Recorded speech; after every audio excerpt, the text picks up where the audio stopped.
What is going on, everybody? It's your boy Amon's Toxic Gamma 331 back at it with another video, and today we are going to be doing our spoiler review of The Flash. And if you guys do not want to hear spoilers and haven't seen the movie yet, I highly recommend you check it out in theaters. And if you just want my spoiler-free review, it should be a few days before. It should be a little ways back. But before we get into the actual video itself, guys, don't forget to subscribe if you're new to the channel, because number one, it's absolutely free. Number two, we're on the road to 300 subscribers, just 87 away now. Really help out your boy if you did subscribe. Don't forget to like the video if you like my toxic movie reviews. Don't forget to ring the bell for notifications to notification when I upload. Also, do share the video because it'll also help me out. And do feel free to comment as well. But I said this in my spoiler-free review that, hang on, something's bugging me. I said that it was a very good DC movie. And I think it is definitely one of the best DCEU movies. But I don't know, and many people were hyping it up to be like the best comic book movie of all time, and I don't think it reaches that hype, but I still think it was a good enough time in theaters. So, the movie begins with following Barry in modern day, living his life as Barry Allen and not the Flash, and the Flash a little bit at the same time. So he's basically going to get breakfast or whatever to keep his calorie rate up, which becomes a big part of like the beginning of the movie. And he gets a phone call from Alfred saying, Master Bruce wants you to help him in Gotham City. So with the dude's back turned or whatever, the Flash / Barry turns into the Flash and runs as fast as he can to Gotham to help Batman with these Carmine Falcone thugs or whatever to stop them from robbing whatever it was. And before he did that, he helped Batman with that. He actually had to stop a building from falling. Not a building from falling, but like people falling out of a building. And it was a bunch of babies and this one nurse and a dog as well, a therapy dog.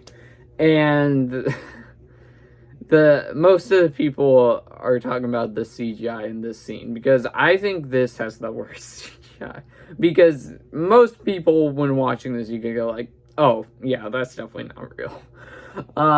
Where basically Barry ends up having to save a bunch of babies and the nurse and the therapy dog, but he can't like grab onto them and bring them with them because that usually makes them sick and it would probably do something worse to a baby.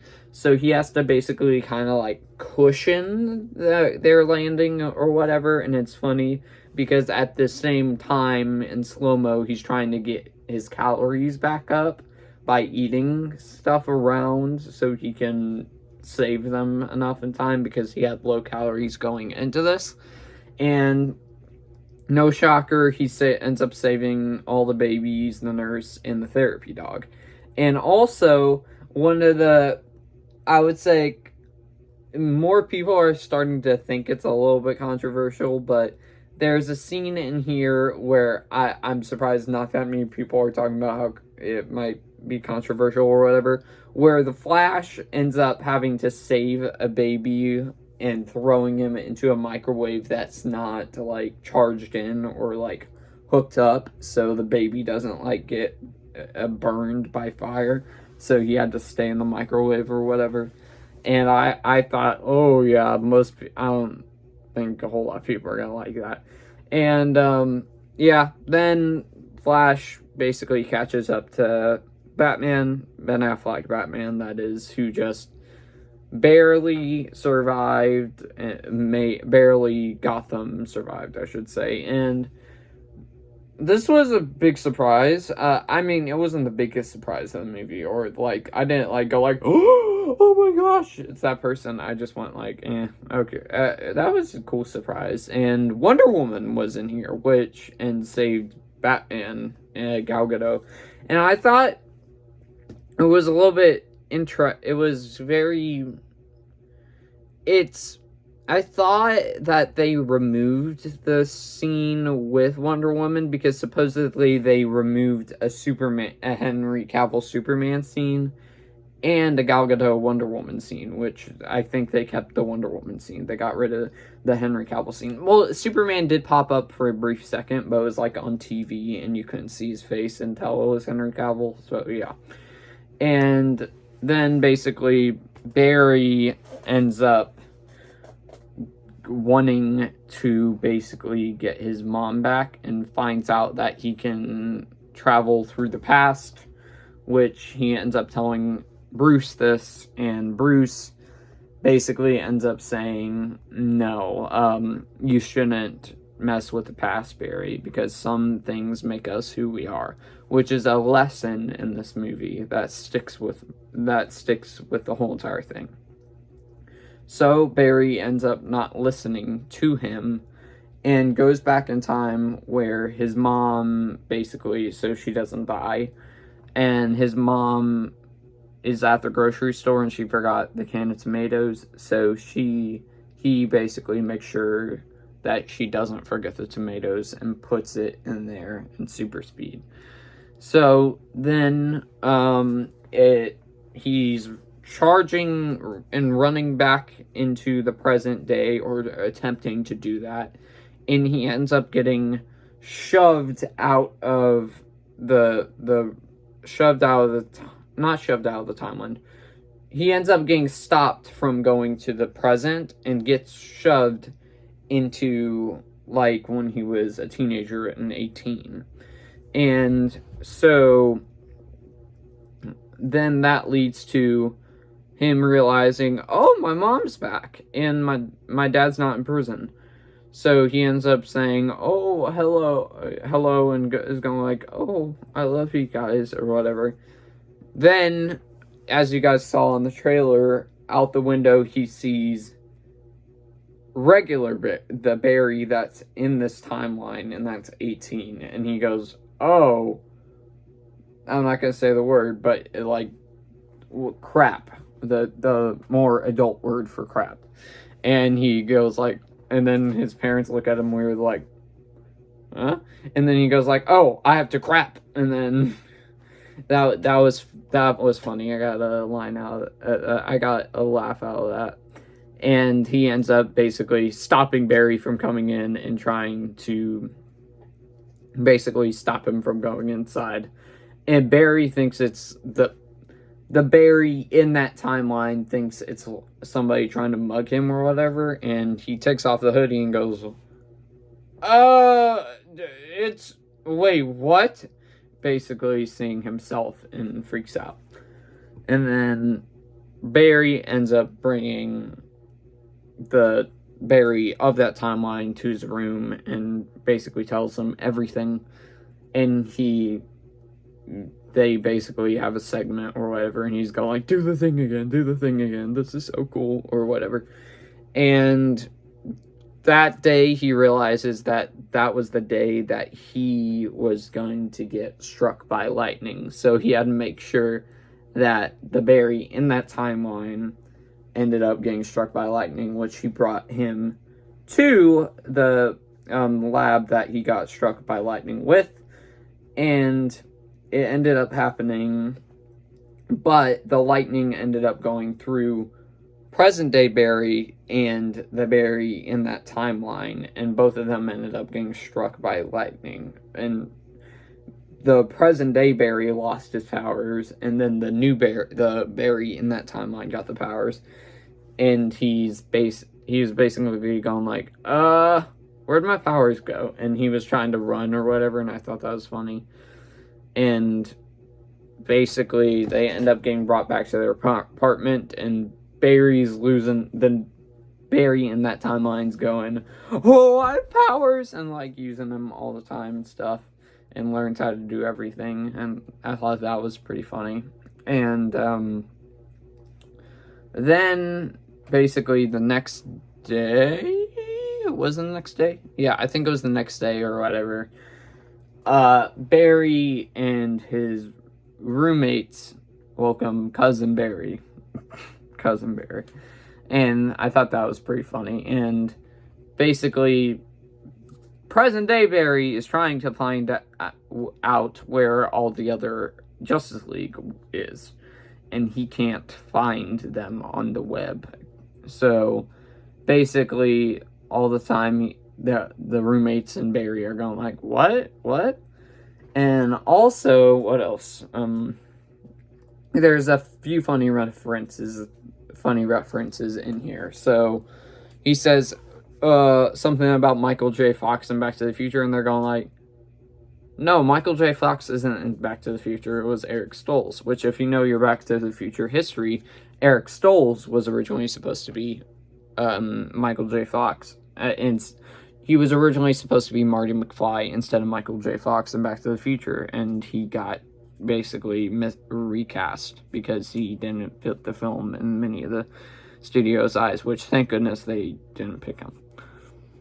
And then also that they say Michael J. Fox is in Footloose, and then they go, and then Barry goes, no, Kevin Bacon's in Footloose, and then they go, wait, no, Kevin Bacon's in Top Gun, and then the roommates go like, the movie with the gay guys, that had me dying. I was that was so funny.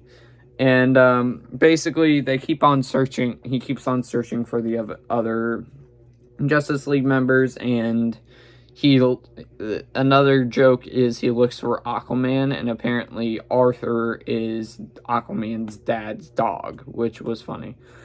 And he's going like, isn't there a Batman in this universe at least? And then Barry and his roommates go like, yeah, there is a Batman in this universe, but people have never seen him. Which leads to the Barrys going to Wayne Manor and meeting Michael Keaton Batman. And this was another funny scene too, because Michael Keaton Batman sneaks up on them or whatever, and and so the Barry that has powers in this universe that's 18 or whatever dodges everything, but regular Barry is like getting his butt kicked by Michael Keaton Batman, and it was so funny because he was going like, ow, and then Barry, the present day Barry in that universe, was just going, okay, and moving and stuff.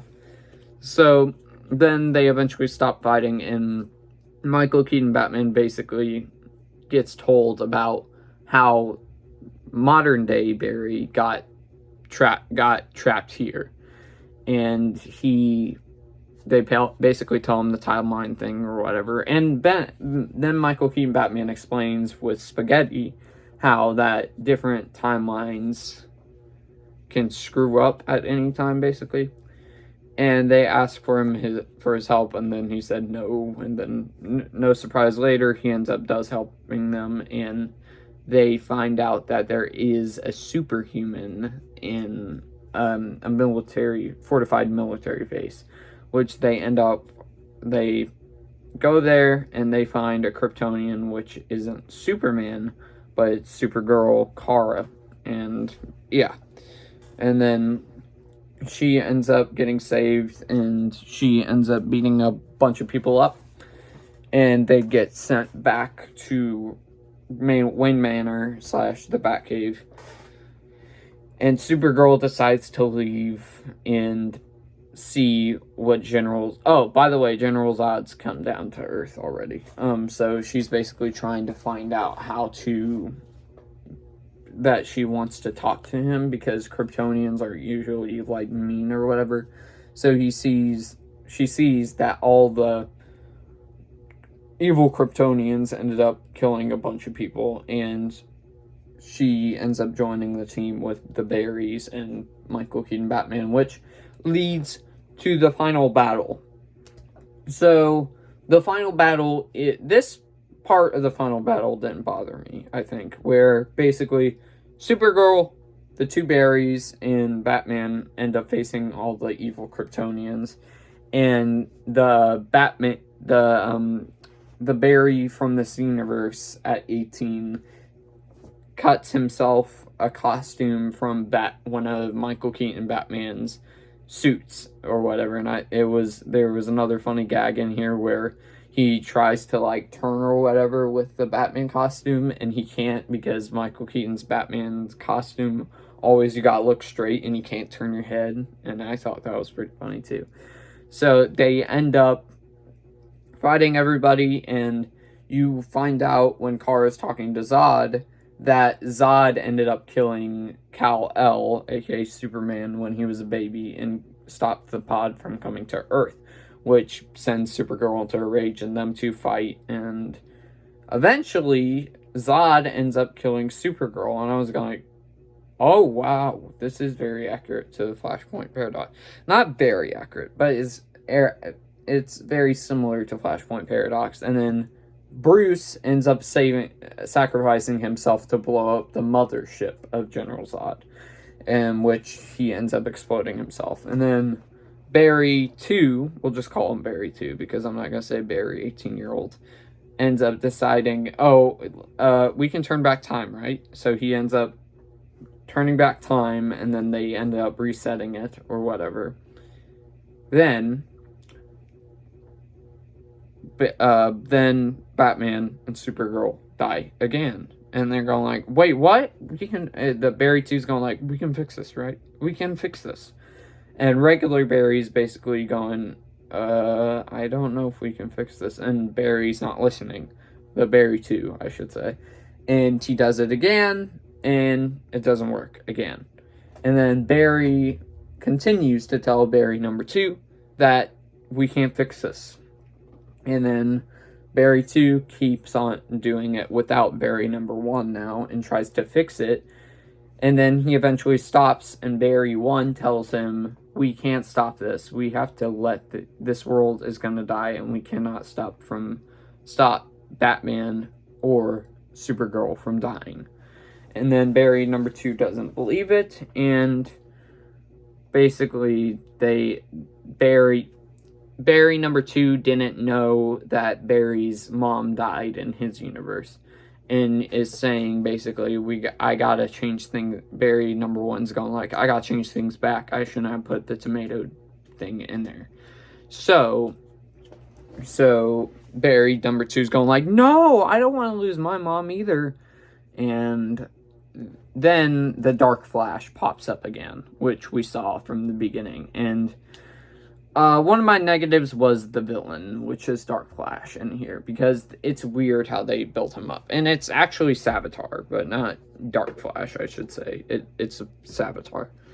And Savitar joins the conversation and basically says, we can save them. And it is revealed that it's Barry number 2, but him keeping on trying to fix the timeline over and over again.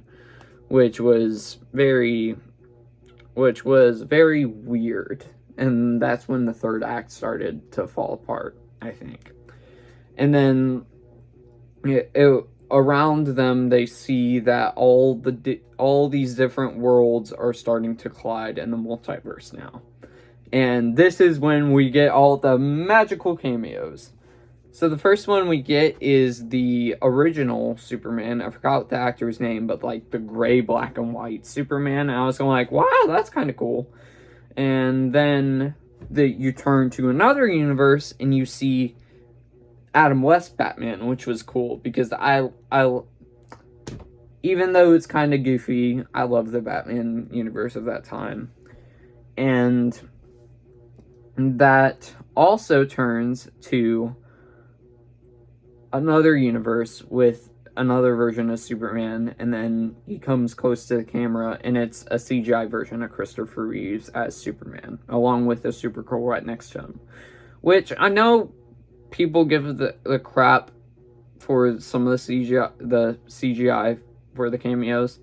This is the one I think they did good on. I think this, because I thought that they did a good job how they made Christopher Reeves look, because he's sadly no longer with us as Superman. I thought they did a good job with that. And then but Supergirl right beside him, it didn't really work. Then it shows another universe, and this was a big surprise too. And one of my friend's dad predicted that he would be in this, and I think he predicted it right and saw it. So yeah. And it was a Superman with long hair facing a giant robot spider.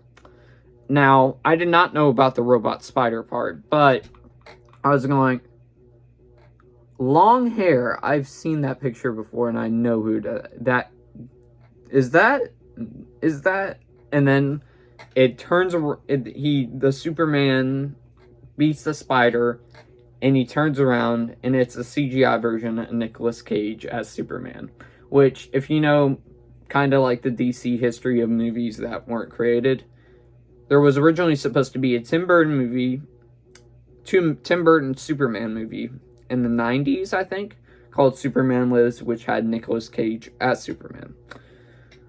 And this is when the CGI started to fall off for me for the cameos, because I was going like, yeah, you can't really not do CGI for the Christopher Reeve Superman cameo and the gray, black, and white Superman and the Adam West Batman, because they are all no longer with us. But for the Nicolas Cage one, are you sure you couldn't have just basically gone to Nicolas Cage and had a conversation with him about having a cameo, and had a conversation like this? Hey, Mr. Cage, I want to talk to you. Yes, Mr. Machete. As you probably heard, I have a Flash movie coming out, and I am having a big couple of surprises, and I was wondering if you could be one of them as Superman. From the Superman Lives movie, to be exact. How much are you gonna offer me, to be exact? I'll offer you $50 million, because usually, I think we can all agree that would be the right amount to pay for an actor of your caliber. Get my private jet ready, and I do accept, if you're wondering. Yeah, it's just bizarre, the decision that they went. They couldn't have that offered him like 10 million or something to pop up. And yeah, that was just bizarre. Then we go back to all the cameos are kind of done. We'll get to the other one later. And the Barrys are all, the Barry number 2s are talking to Barry number 1 about, don't let mom die. We can fix this universe. And Barry number 2, the Dark Flash, ends up, the regular Barry number 2 is starting to figure it out and go like, oh, you do have to save mom. And he doesn't say it, but it looks like he's going that way. And Barry number 2, the Dark Flash, isn't having none of it, and he's trying to stop regular Barry, and he tries to kill him, and he ends up killing himself, double himself, the regular Barry number 2, and in the process also makes himself fade away. And then Barry number 2 is in Barry's arms, and basically Barry number 1 is saying bye to Barry number 2. And with all the other Barrys out of the way now, Barry number 1 goes back in time to the moment where he ended up putting the can of tomatoes in his mom's grocery cart. And he basically finds out that he has to not put that there, and he is walking up to his mom or whatever, and his mom doesn't know who he is, and he's just a random kid that's saying like, I love my mom so much and I miss her. And he's like crying or whatever, and she goes like, do you need a hug? And then they hug, and yeah, they have a nice little moment there, and Flash secretly says goodbye and takes the can of tomatoes out of her shopping cart and brings it back to the grocery aisle that was on. So she basically dies. And that was a very impactful scene. I think that's going to get a whole lot of people to cry. And yeah, that was a very emotional scene. I didn't cry, but I thought it was a very emotional scene, and I felt the emotions. Then, going back to modern day, it appears that he did indeed indeed save the timeline. And it then goes to a court day where his dad's getting ready to basically go to court to see if he stays in prison or he doesn't. And there's video footage of his dad at the grocery store looking for the tomatoes. And in the original footage, he didn't look at the camera or whatever. He was looking down while getting the tomatoes. And it was secretly revealed when Barry put the tomatoes back in that timeline. He put it on the top row instead of the bottom row.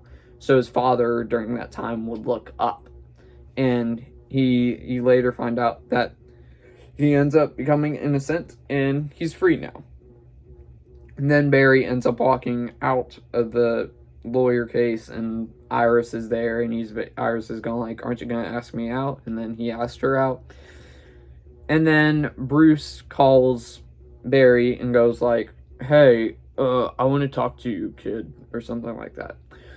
And a car pulls up, and then you're going like, oh, is this going to be a cameo? It's not going to be Ben Affleck Batman? And there's like a bunch of people surrounding the car or whatever. And then it's revealed it's George Clooney Batman. Which, if you've watched a lot of Batman movies and watched all of them, probably George Clooney is your least favorite Batman. So I got a laugh out of the theater. I was going like, that was that. I was going like, okay. Yeah. And the problem with the ending is, I didn't dislike the ending. It's just, like, what's that supposed to mean now? And it's not going to lead to anything, because was that supposed to be a joke? Because it was a funny joke. Or was that, like, were you being serious? And I couldn't tell, to be honest with you.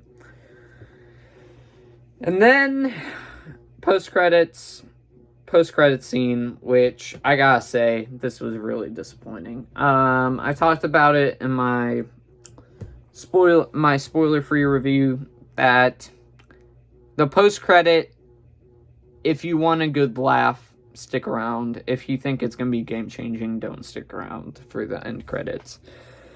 And it's an end credits with Aquaman and Flash at a bar where Aquaman's drunk and Flash is telling him basically everything that happened. And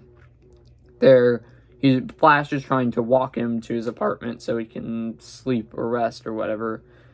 And then Arthur, aka Aquaman, falls into a deep puddle of water. And goes like, okay, no, I don't want to go into your apartment. I'll just sleep here for the rest of the night.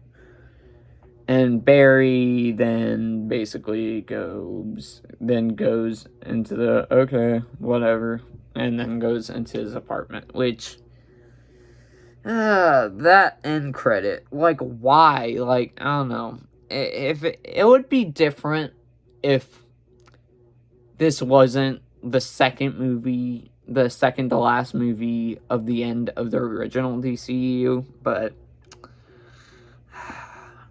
it's just, yeah, I don't know. But I'm pretty sure I kept all of the spoiler thoughts, all of it. I'm pretty sure I kept all of it. And I think the video is going to be super long now. So I definitely did talk all the spoilers possible, I think.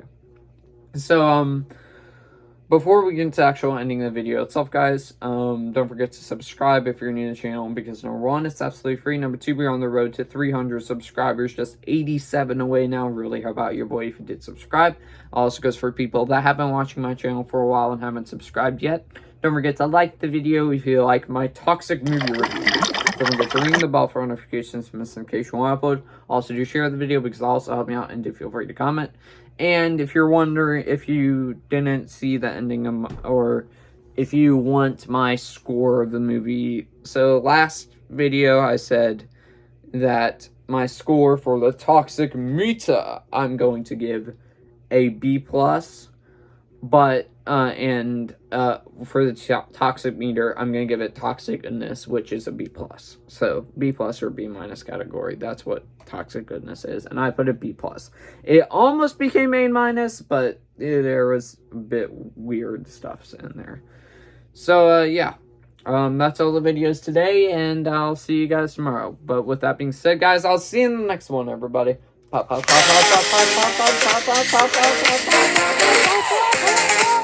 Peace.